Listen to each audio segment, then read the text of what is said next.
it's finally here, the last enclosure of Sandstone Eco Zoo. It's taken us quite a while to get here, but it's not over quite yet. We've got some wallabies and kangaroos to rehome, so let's hop to it.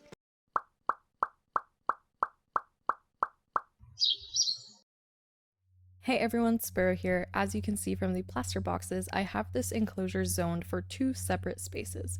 The larger one is going to be the mixed species walkthrough habitat that guests have access to, while the smaller one in the back is going to be the off-show enclosure where the kangaroos and wallabies can retreat if they don't want to be around guests. So the first thing I'm going to do is set up my walkthrough gates where I want them before outlining the rest of the enclosure with a null barrier. This is just a super quick estimate of the size of the final enclosure, which ends up being pretty massive even with 12 animals in it, about 2 times the size it needs to be. But that's what I had planned initially. I'm glad that worked out the way I intended.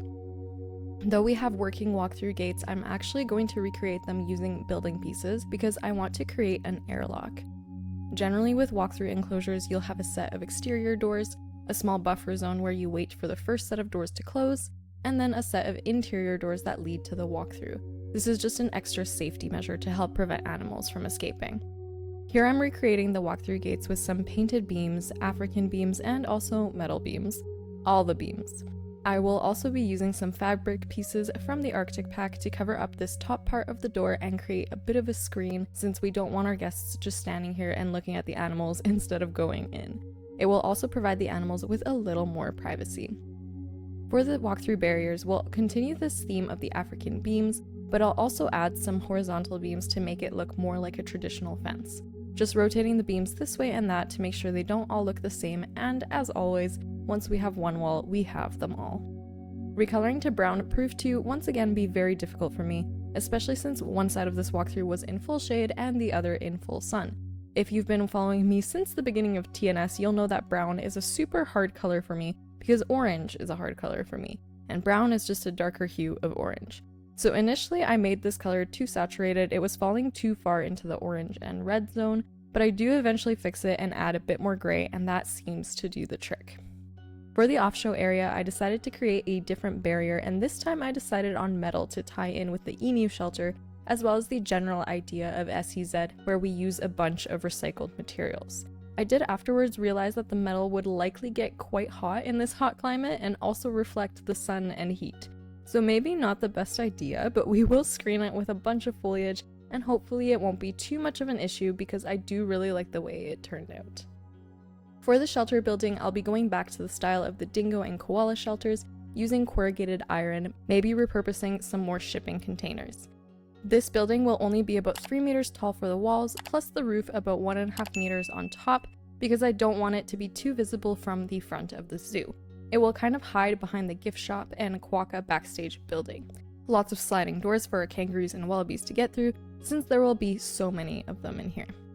Inside, I'll be sectioning things off with mesh and these African decorative strips. On this side of the building, there is an animal door for deliveries and all of the pretend keeper access to the building, as well as both sides of the habitat. There will also be a mesh gate to allow keepers to enter the building. In the center, I'll have 2 big spaces for the roos and wallabies to just hang around, and on the far side there will be 3 pens where the animals can be separated if they get sick, are fighting, or so on. Thanks to the Discord members over on Pachacamac's server for the photo inspiration and explanations of what kangaroo backstages generally look like. The doorways I will outline in metal beams as usual. We're going to pretend there's sliding doorways disappearing into the wall and just leave it at that. Lots of hay bedding for our animals to sleep on, as well as some custom wall-mounted feeders and water bowls. The feeders I created out of hinges so they wouldn't be overly large. I think there's something like 30 hinges in this one feeder. And those all scatter around the interior, making sure there's 1 in each separation pen, as well as 2 on either side of the main area. For water bowls, I'm just using the small metal bowl from the Habitat tab as well as a bracket piece. Super simple and easy, but adds that slight realism to the building. When sliding the water bowls into the separation pens, they were obstructed for some reason. So I moved the hay out of the way and they were able to go on the wall no problem. Likewise, putting the hay back in worked totally fine, so sometimes you just need to do things in a very specific order, you just don't know yet. Throwing down some backstage props from my SEZ Backstage Props blueprint, Very handy to just whip out all of these recolored items whenever I'm doing a backstage. For lighting, I'm going to run metal beams in a grid pattern over the shelter and add some Planet Zoo lamps. It's a relatively large shelter, but we'll only need 6 or so lamps to cover the whole area. For the roof, I decided to go for a more natural material, seeing as the walls are corrugated iron. The palm thatch caught my eye, especially now that it's flexi color, and I set about making a simple roof before adding some detailing like the circular pieces on the ends to smooth out the look, and some dormer windows where our pretend ventilation will go. Some more details in the form of vents above the doorways. I have never been in a kangaroo or wallaby shelter building, but I'm sure it doesn't smell great when it's hot and humid outside. And finally, I went the extra mile and covered up the bamboo on the bottom of the palm thatch roof with more wood beams. I was really resistant to the idea at first because I hate the camera work when building on the underside of roofs, but the bamboo look and color just weren't cutting it, and I said screw it. So please enjoy a few moments of this terrible camera work as I attempt to make this happen.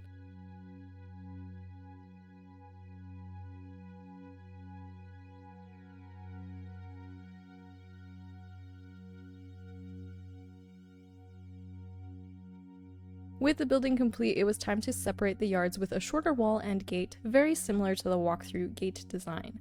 I also put down the necessary habitat items such as food troughs and a water pipe, as well as some food and toy enrichment items. For the sprinkler, I decided to once again use the flatten to terrace tool to create a small pond. Maybe the soil has terrible drainage and running the sprinkler makes water collect in this part of the habitat. I also set about initial rock work using Caesar Creates' rock pile blueprint that I changed slightly for the dingo enclosure before realizing that I had one other big plan for this enclosure way back when I first planned SEZ. Australia has a rich Indigenous history, and I wanted to include one last aspect with the inclusion of an Indigenous style shelter. Now, there are many Indigenous cultures within Australia, and geography always plays a part in the choices people make for their food, shelter, and culture. From my research, shelters would vary based on what was available. For example, eucalyptus trees versus palm trees. Some examples of Indigenous shelters I found included a simple shelter made of bent over stringy bark, a branch frame covered with overlapping sheets of paper bark, a frame of interlocking sticks covered with palm leaves, and even a winter shelter constructed of branches and covered in grass. Though log houses were also built, I decided to go for the simple shelter due to time and space constraints.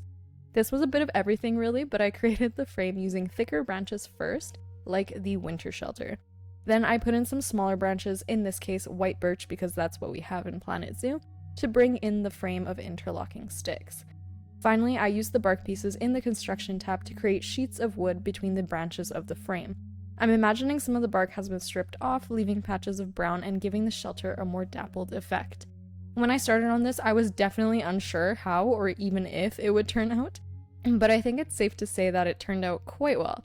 With the addition of some parched and dry buffalo grass, it fit into the enclosure very nicely. And best of all, the kangaroos and wallabies fit inside so they can escape the hot sun if they need to. Now that I have all of the main enclosure elements in place, it's time to get the rest of the rockwork in. Just like with the emu enclosure and the exhibits in the previous episode, I'll be using a mix of the desert and savanna rocks, as well as faux rocks recolored to those rock colors. Find that awesome blueprint in my Steam Workshop collection linked below. With the foliage, we're going to keep things mostly in the grassland biome, since that is actually the only biome the kangaroo and wallaby share, according to the Zoopedia. Kangaroos also have desert and wallabies have the temperate biome, so I'll be borrowing a few desert and temperate plants just to fill out the enclosure. Also, because all of the grassland trees other than the cabbage tree are just massive. You'll notice that I've primarily been using cabbage trees, silver ferns, and some sycamore maples and various palms in the last few episodes, and that's mostly because all of the other trees just feel too big. The eucalyptus trees especially, which is why I ended up using the eucalyptus feeders from the Habitat tab instead. Did have to be mindful of where the barriers and other enrichment items are because it will be obstructed and I won't be able to place it down. But I did end up placing about 5 or 6 of them throughout the enclosure. They fit in with the other trees. And perhaps the keepers sometimes bring the koalas in here for some additional enrichment for the animals, so they might have a use as well. The thing that made this enclosure finally feel close to completion was all of the grass. This patch of various grasses I made all the way back in episode 1 has been invaluable in quickly covering up space in enclosures. Though I do like the long grass texture of this map, the red of the parched red oak grass and the darker green of the sedge grass help to add some nice variety. I just have to remember to rotate the group every now and then because it unfortunately doesn't rotate on its own, even if random rotation is turned on. And now we wait for the kangaroos and wallabies to arrive, so enjoy the meckaroo that's standing just outside the enclosure. As predicted, they have plenty of room even with the various rock formations and non-traversable foliage, so I'm going to go ahead and terrain paint, trying to get close to their preferences even though this is sandbox and it doesn't really matter.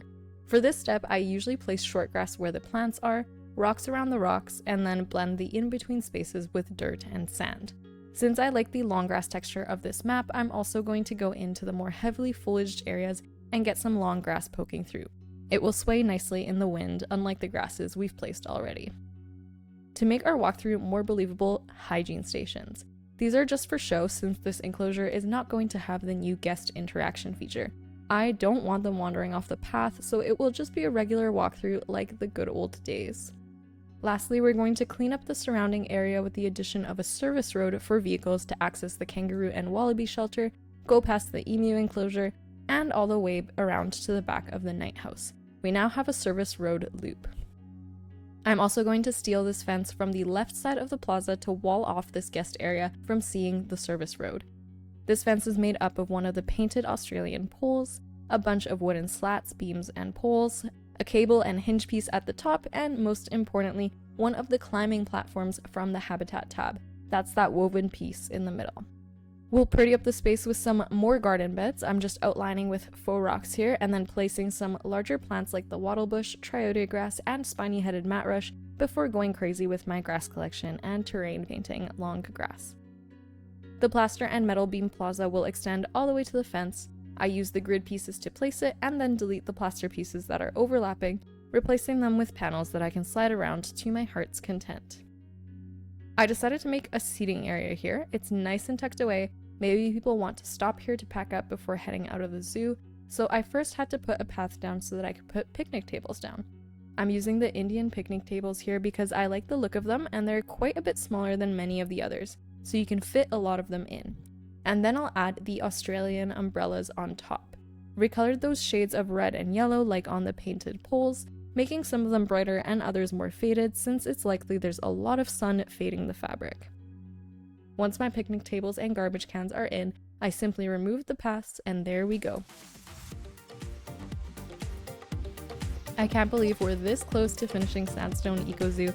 It feels like just yesterday that I picked it back up after completing True North Sanctuary. The zoo has come full circle, quite literally, since we built from the entrance in a clockwise direction, so now we're back at the gift shop and we can finally see what I left that window for. We have quite the group of kangaroos and wallabies, usually called a mob, and here they all are. See if you can guess the naming theme for these guys.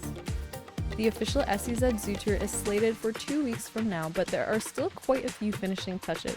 If you'd maybe like a bonus episode of all those in-between spaces and tasks, make sure to leave me a comment below. Also, make sure to like and subscribe so you don't miss the grand finale, and I will see you next time. Bye.